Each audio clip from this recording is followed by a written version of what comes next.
محترم ناظرین، السلام علیکم ورحمۃ اللہ وبرکاتہ۔ جیسا کہ ہم جانتے ہیں کہ اسلام دین فطرت ہے، یعنی ایک نیچرل دین ہے۔ اس کی کوئی بھی تعلیم، ہدایت اور انسٹرکشن انسانیت یعنی مانو جاتی کی بھلائی کے لیے ہے۔ حجاب بھی اسلامی تعلیمات کا ایک حصہ ہے۔ حجاب سے مراد جسم کے خاص حصے کو غیر محرم یعنی جس سے شادی کرنا جائز ہے ان کے سامنے نہ کھولنا ہوتا ہے۔ حجاب صرف عورتوں پہ فرض نہیں ہے بلکہ مردوں پہ بھی فرض ہے، مگر عورتوں کے حجاب اور مردوں کے حجاب میں تھوڑا فرق ہے۔ جہاں تک نظر نیچی رکھنے کا معاملہ ہے تو اس میں مرد اور عورت دونوں برابر ہیں، مگر سطر کے معاملے میں مردوں کو ناف سے گھٹنے تک کا سطر کرنا، پردہ کرنا لازم ہے، اور عورتوں کو پورے جسم کا پردہ کرنا لازم ہے۔ ہمارے بعض فقہا یعنی دین کے ماہرین چہرے اور ہتھیلی کو کھولے رکھنے کی اجازت دیتے ہیں۔ یاد رہے کہ حکم نہیں دیتے، کیونکہ بعض جگہوں پہ اسے ڈھکنے میں دشواری ہو سکتی ہے۔ حجاب عورتوں کی عزت اور اس کا سمان ہے، اس طور پر کہ عورت پہ کسی غیر مرد کی نظر نہ پڑے اور معاشرے میں برائی نہ پھیلے۔ جیسا کہ ہم جانتے ہیں کہ ہر قیمتی چیز کو پردے میں رکھا جاتا ہے، اور عورتوں کا پردے میں رکھا جانا یہ اس بات کی دلیل ہے کہ اسلامی معاشرے میں عورت کو بہت زیادہ عزت حاصل ہے اور اس کا مرتبہ بہت بلند ہے۔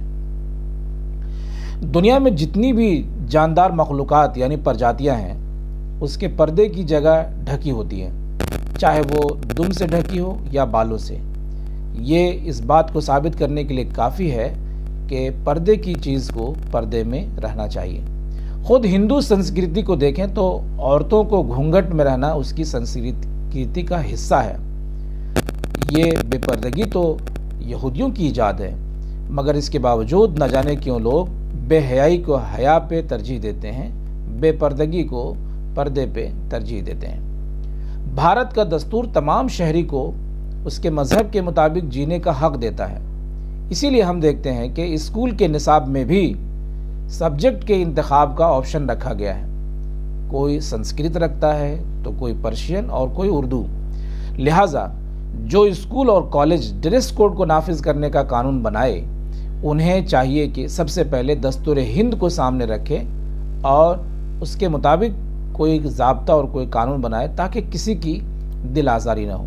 اسی طرح مسلمانوں کو بھی یہ بات یاد رکھنی چاہیے کہ جہاں پہ ان کے حقوق کو دبانے یا چھیننے کی کوشش ہو انہیں قانون کو اپنے ہاتھ میں لینے کے بجائے اسی دستور کا سہارا لینا چاہیے جس دستور نے انہیں یہ حق فراہم کیا ہے۔ جب اس ملک میں سکھوں کو کیس، کنگھا، کرپان اور پگڑی کی اجازت ہے، جب اس ملک کا ایک وزیر اعلیٰ بھگوا کپڑے میں سیاست کر سکتا ہے اور سرکاری کرسی پر بیٹھ سکتا ہے تو پھر مسلمانوں کو حجاب کی اجازت کیوں نہیں مل سکتی ہے؟ یہ ایک سوال ہے جس پہ ہمیں اور آپ کو غور کرنا چاہیے۔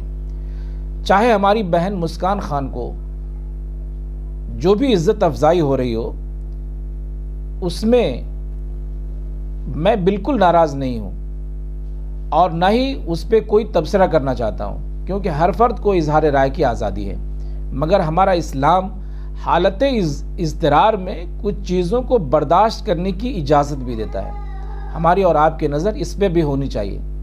فرض کریں کہ کوئی شر پسند اس وقت کوئی حرکت کر بیٹھتا اور فساد بھڑک جاتا تو اس کے ذمہ دار ہم اور آپ کس کو ٹھہراتے؟ نماز روزہ بھی تو فرض ہے، مگر کسی اسکول یا کالج کو اس بات کا مکلف نہیں بنایا جا سکتا کہ آپ اس کی رعایت کرتے ہوئے اپنا شیڈول بنائیں۔ کسی بس یا ٹرین کو آپ نماز یا روزہ کے لیے نہیں روک سکتے ہیں، بلکہ بس اور ٹرین کے مطابق آپ کو اپنا شیڈول بنانا ہے اور اپنی نمازیں ادا کرنی ہے اور اپنے روزے کی تکمیل کرنی ہے۔ میرے محترم بھائیوں، اسلام کی بہت ساری تعلیمات پہ اسلامی حکومت میں ہی عمل ممکن ہے، لہٰذا ہر چیز کے لیے ایک سیکولر ملک میں جہاں ہم اور آپ رہتے ہیں مچلنا مجھے نہیں لگتا کہ یہ کوئی دانش مندی ہے۔ ہمارے ملک میں جیسا کہ ہم جانتے ہیں جذبات پہ سارا گیم ہو رہا ہے، جذبات خریدے جا رہے ہیں، جذبات بیچے جا رہے ہیں، جانبین اس پہ اپنی سیاسی روٹیاں سینکتے ہیں۔ ہمیں اس بات کو ہمیشہ مد نظر رکھنا چاہیے اور اپنی جذبات کو اسلام کے ماتحت رکھنا چاہیے، جذبات کو اسلام کے اوپر حاوی نہیں ہونے دینا چاہیے، اس سے اوپر نہیں لے جانا چاہیے۔ اگر کسی مومن کا ایمان اتنا ہی بلند ہو کہ وہ اپنے حجاب میں سے کچھ بھی ترک کرنے کے لیے تیار نہیں ہے، تو ان کے سامنے ایک آپشن یہ بھی تو ہے کہ وہ اس اسکول کو چھوڑ دے جہاں حجاب پہننے پہ پابندی ہے، اور بھی تو بہت سارے اسکول ہیں جہاں پہ یہ پابندی نہیں ہے۔ جب حجاب پہ پابندی لگائی گئی تو اس کے پیچھے ایک گیم پلان کیا گیا، اور اس کا فائدہ ہم لوگوں نے بڑی آسانی سے انہیں پہنچا دیا۔ اچھا موقع ہے کہ لوگ حجاب پر بحث کر رہے ہیں، حجاب اس وقت موضوع بحث ہے، اس موقع کو ہمیں اور آپ کو غنیمت جاننا چاہیے۔ حجاب پہ سمپوزیم، سیمینار کرنے چاہیے، دعوتی لٹریچر بانٹنے چاہیے، دعوتی پروگرام کرنے چاہیے اور مضامین لکھنے چاہیے۔ موبائل کے نام پہ جو بے حجابی اور عریانیت ہمارے گھروں میں آج پائی جا رہی ہے، ہمیں اور آپ کو اس کی طرف بھی توجہ دینی چاہیے، کوشش کرنی چاہیے کہ وہ چیز بھی ہمارے گھروں سے دور۔ اسی طرح سے مشترکہ فیملی سسٹم کا جو نظام ہمارے معاشرے میں پایا جاتا ہے، ہماری اور آپ کی توجہ اس جانب بھی ہونی چاہیے۔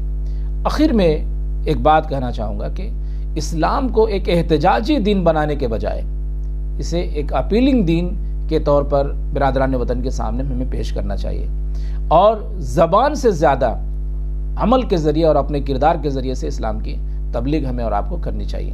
انشاءاللہ تعالی العزیز